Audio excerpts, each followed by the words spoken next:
오늘의 말씀의 제목은 정문의 대상 되신 예수님이라는 말씀입니다. 정문의 대상이 되신 예수님. 오늘 본문의 말씀은 사도행전 6장 8절에서부터 15절까지의 말씀입니다. 예수님께서는 이 제자들에게 땅끝까지 내 증인이 되라, 그렇게 말씀을 합니다. 예수님께서 마지막에 제자들에게 너희들이 이 땅끝까지 예수님의 증언이 되라는 거예요. 이게 뭡니까? 제자들에게 예수님을 증언하라, 그 말이죠. 예수님을 증언하라는 거죠. 제자들이 예수님을 증언하고, 또 오늘 말씀을 보면은 스데반 집사가 예수님을 증언합니다.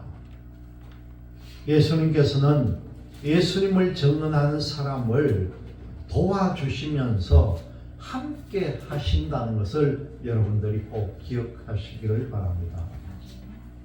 오늘 말씀의 논지를 보니까 예수님은 스데반의 증언을 사용해서 예수님의 능력을 드러내셨다는 거죠.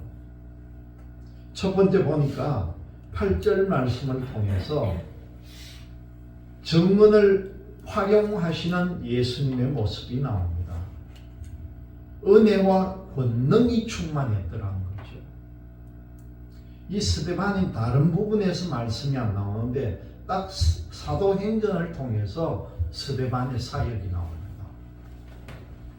그런데 이 스데반이 은혜와 권능이 충만해서 그 다음 뭡니까? 기사와 표적을 민간에게 행했다는 거예요. 능력이 나왔다는 거예요. 이 스데반에게. 그리고 두 번째로 보니까 10절 말씀을 통해서 증언의 말씀으로 이기게 하는 예수님에 대한 내용이 나오는데, 이 10절 말씀을 통해 보니까 이 스데반이 지혜와 성령으로 이기겠답니다. 지혜와 성령과 이걸 말함을 인해 가지고 이 사람들이 스데반을 이기지를 못했다는 거예요.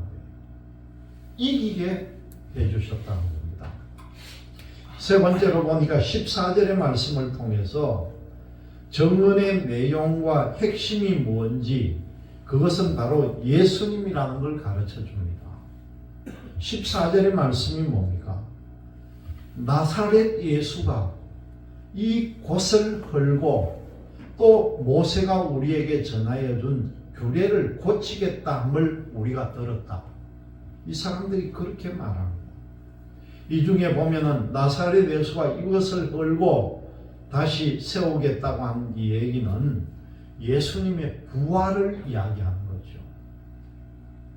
그리고 마지막에 15절을 통해 보니까요, 정인의 모습을 환하게 보여줬다는 겁니다. 그게 뭡니까? 스데반을 보니까 그 얼굴이 천사의 얼굴과 같더라는 거죠. 이렇게 우리에게 말씀의 논지가 다가옵니다. 오늘 말씀을 조금 더 분석해 보니까 9절 말씀을 보면은요, 곳곳에 지방 이름이 많이 나옵니다. 리버디노 구레네, 이 구레네라고 하는 곳이 나오는데, 이 구레네는 어디냐고 보니까 지금으로 말하면은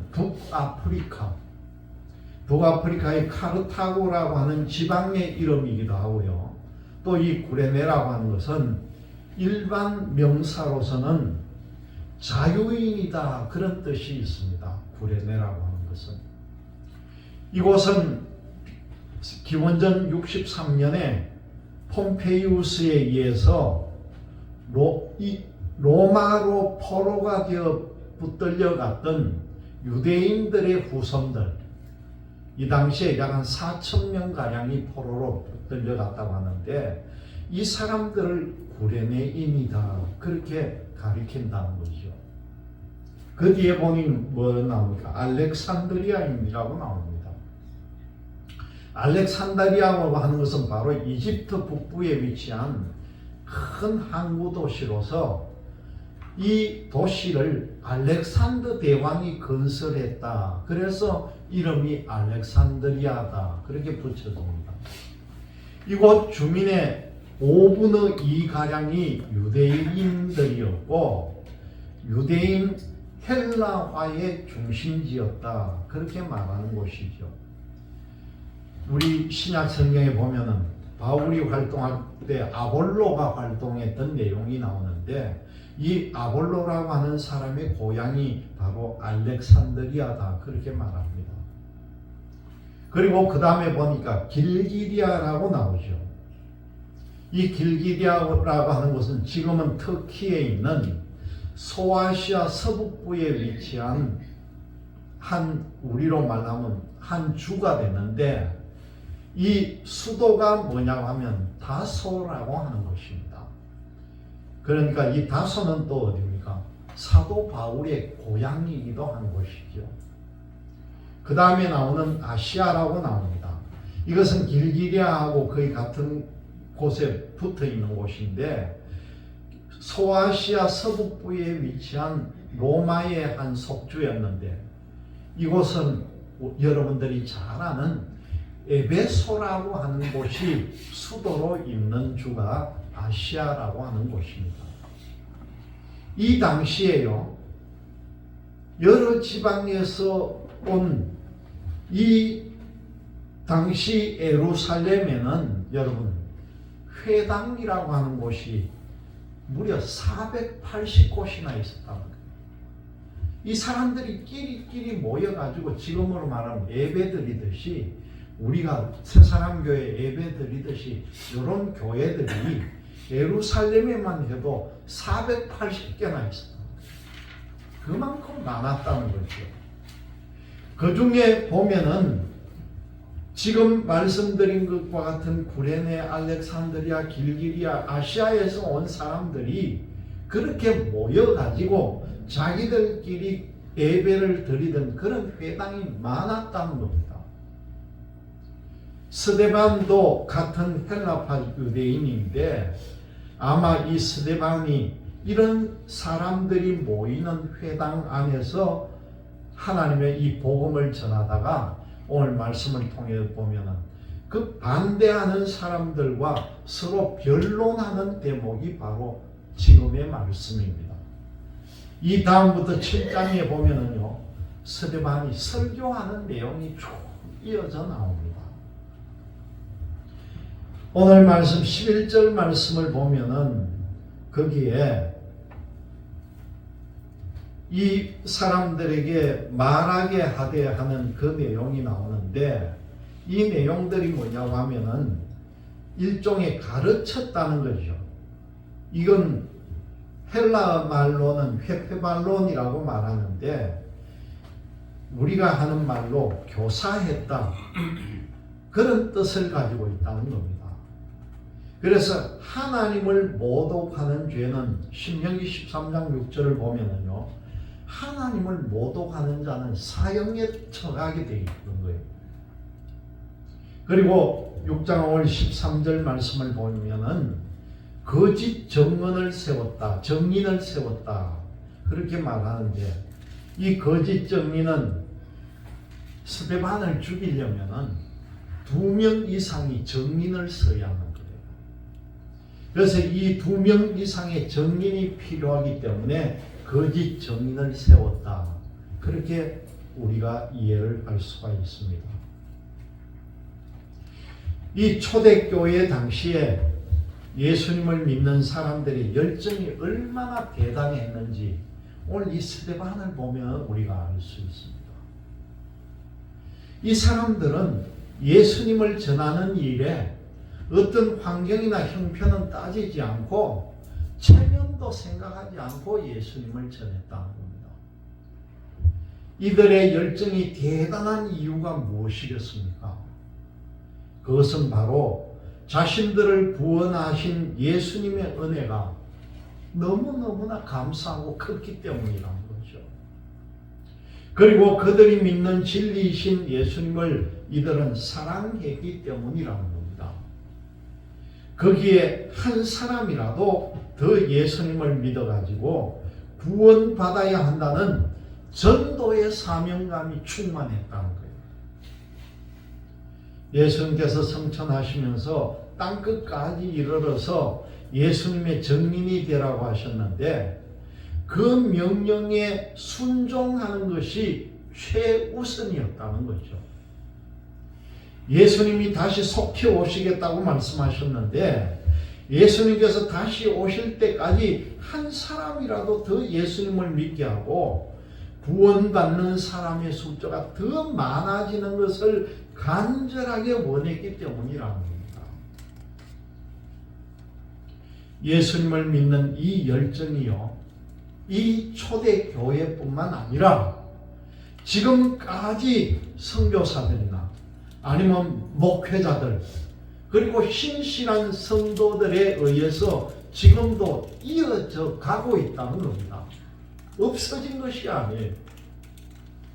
그들의 열정은 모두 예수님의 은혜에 대한 감사가 크기 때문에 그렇다는 거죠. 오늘 본문에도 이런 열정을 가진 한 사람이 등장을 합니다. 여러분 누구예요? 스데반이라는 사람이 나옵니다. 스데반은 사도가 아니에요. 스데반은 집사의 직분을 가지고 있던 사람입니다. 사도들에 의해서 교회에서 구제와 봉사를 위해 선택된 사람. 지금으로 말하면 이 스데반은 여러분들과 똑같은 평신도였다는 겁니다. 그런데 지금 이 스데반은 평신도 전도자로서 사람들 앞에 서서 예수님을 증언하고 있다는 사실입니다. 이 스데반이 전도하는 모습을 이 본문은 뭐라고 합니까? 은혜와 권능이 충만하다, 그렇게 표현을 합니다.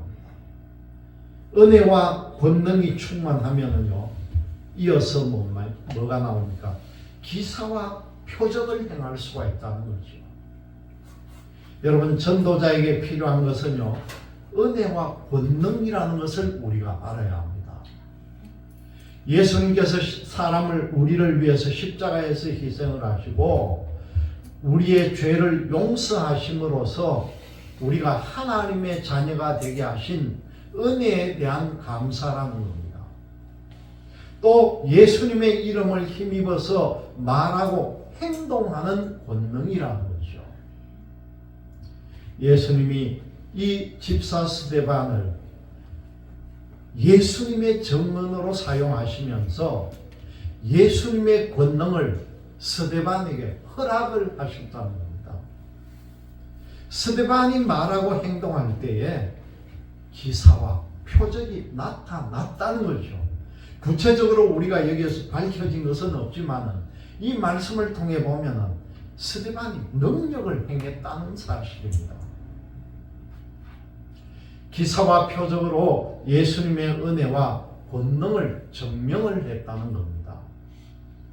예수님을 증언하는데 사람들의 관심을 더 끌 수가 있다는 사실이죠.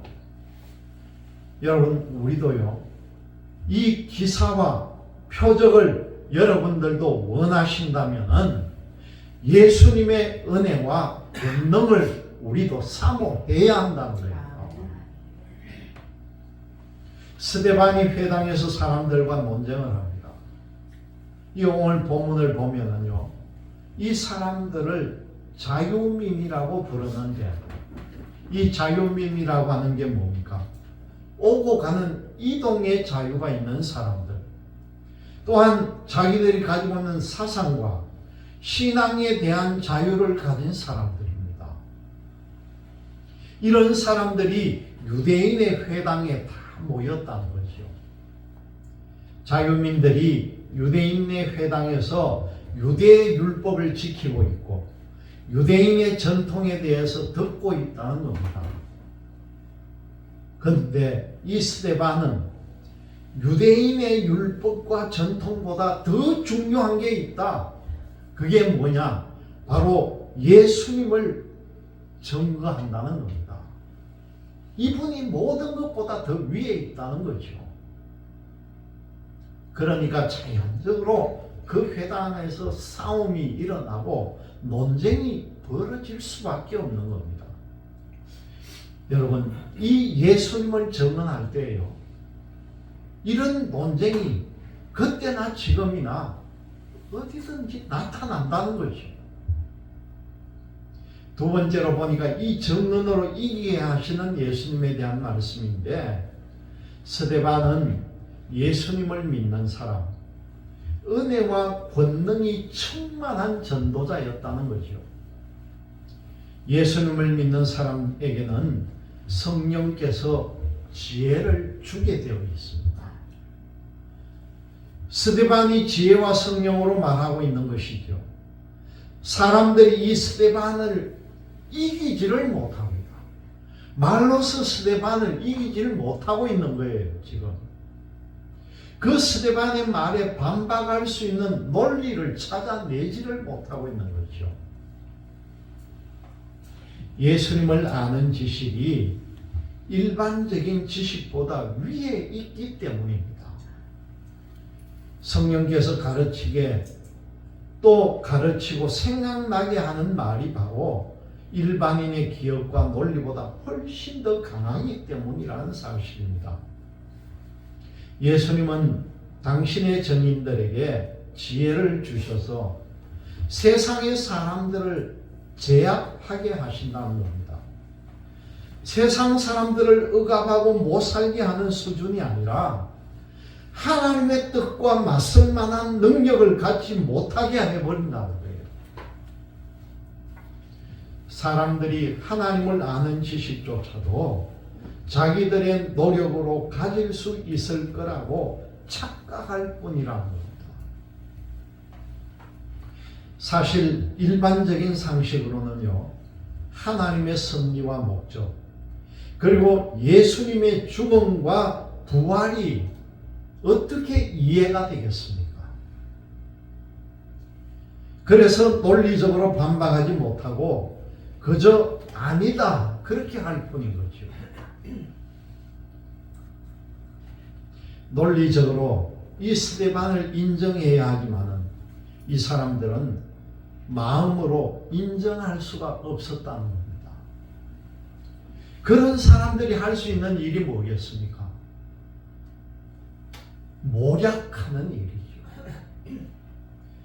사람들에게 돈을 줘가지고 오늘 말씀을 보니까 13절에 거짓 증언을 세웠다는 겁니다. 스데반이 모세와 하나님을 모독하는 말을 들었다고 말하도록 시켰다.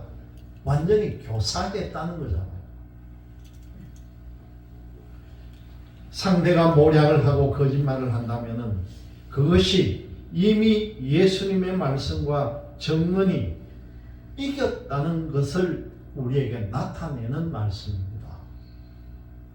세 번째로 보니까 증언의 내용과 핵심이신 예수님에 대한 말씀입니다. 스데반을 향한 거짓 증거가 나타났습니다. 그때 사람들이 어떻게 반응할까? 거짓 증거를 믿는 사람, 거짓 증거를 확인하자는 사람, 거짓 증거인 줄 알면서도 거짓 증거를 빌미로 해가지고 이 스데반을 없애버려야 한다는 사람들이 나타났다는 거죠. 그래서 백성과 장로와 서기관들이 모두가 합세해서 이 스데반을 체포를 합니다. 하나님과 모세를 모독했다면 죄인으로서 체포당하는 것이 당연하겠죠. 그렇지만 스데반은 하나님을 모독한 적이 없습니다. 거짓 증인들이 나타나가지고 이 스데반을 누명을 씌웠을 뿐이라는 거죠. 스데반이 체포되어가지고 이 공회로 끌려왔습니다. 거기에 거짓 증인들이 지금 기다리고 있다는 겁니다. 그들이 말하는 거룩한 곳은 바로 성전을 나타냅니다. 요한복음 2장 19절을 보면은 예수님께서 그 성전을 청소하실 때에 뭐라고 말씀을 합니까? 내가 이 성전을 헐고 3일 만에 일으키겠다. 그런 말씀을 하신 적이 있죠. 그 말씀이 어떤 뜻이었습니까? 도저히 사람들은 그 말씀을 이해를 못했죠.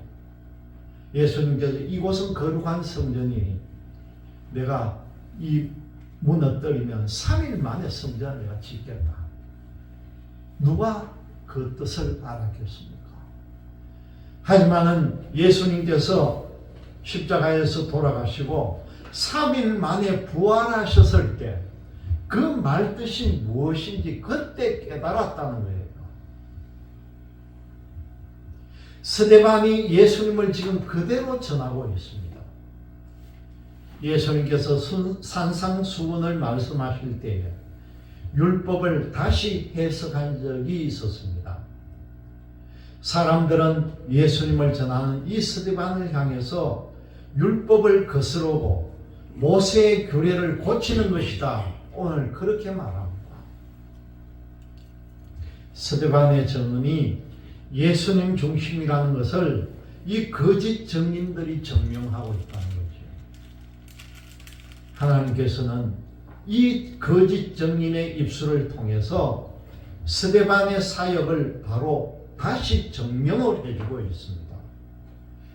스데반은 하나님과 모세를 모독하지 않으면서도요, 예수님의 존재와 사역을 지금 증언하고 있습니다. 마지막 네 번째로 보니까 증인의 모습을 보여주신 예수님에 대한 말씀입니다. 스데반이 이 공회로 끌려와 가지고 거짓 증인들에 의해서 지금 모함을 당하고 있다는 것이죠. 공회에 모인 사람들이 스데반을 가만히 주목해 봅니다. 스데반을 향한 관심이 있는데 그 관심은 스데반을 향한 긍정적인 호기심이 아니라는 거죠. 스데반이 증언하는 예수님을 더 알기 위함도 아니었다는 겁니다. 이 사람들은 이와는 반대로 스데반을 더 구렁텅이에 몰아넣기 위해서 모함하고 죽이려고 하는 부정적인 충동만 가지고 있었던 사람들입니다. 여러분, 일반적으로 사람들이 부정적인 생각을 가지면은요, 부정적인 생각을 가지고 바라보면은 그 사람에게는 부정적인 모습만 보인다는 것입니다. 좋은 말도 기분 나쁘게 들리게 되어 있고요, 좋은 모습도 위선과 가식으로 볼 수가 있다는 겁니다. 그런데 사람들이 아무리 스데반에게요, 나쁜 것을 찾으려고 해도 찾아지지가 않았다는 거죠. 이 스데반에게 오히려 좋은 모습만 보였더라는 겁니다. 그 말씀의 내용이 뭡니까? 스데반의 얼굴이 천사의 얼굴처럼 보였다. 오늘 말씀에 그렇게 나옵니다. 예수님을 전하는 사람의 얼굴을 천사의 모습으로 보이게 만들어 주셨다는 거잖아요. 지금 유대인의 율법과 전통에 충실한 사람들이 스데반을 미워하는 감정에 의해서 무엇을 행동하더라도 나중에 양심의 가책을 받고 스데반에 대한 좋은 기억을 다시 되살릴 수 있었을 것입니다. 왜요? 이 스데반의 얼굴을 그때 봤거든요. 천사 같은 얼굴을 봤거든요. 보통 사람 같으면 모함을 받을 때에 아마 얼굴에 핏대가 섰을 겁니다. 그리고 그 모습을 보면 목소리에 분노가 넘쳤을 것입니다. 그런데 스데반은 달랐다는 거잖아요. 은혜와 권능이 충만한 사람. 왜요? 예수님의 증인이기 때문입니다. 예수님께서는 예수님의 증인들 마음 안에 계시고 이 증인들을 천사의 얼굴 모습으로 보이게 해 주신다는 사실입니다. 여러분들도 이런 천사의 모습을 가지시기 바랍니다. 권사님, 예수님 모습으로 천사의 얼굴을 우리가 가지도록 노력해야죠. 그죠? 환한 천사의 얼굴을 가지는 정인의 삶을 여러분들이 모두 살아가시기를 주님의 이름으로 기원드립니다. 기도하겠습니다.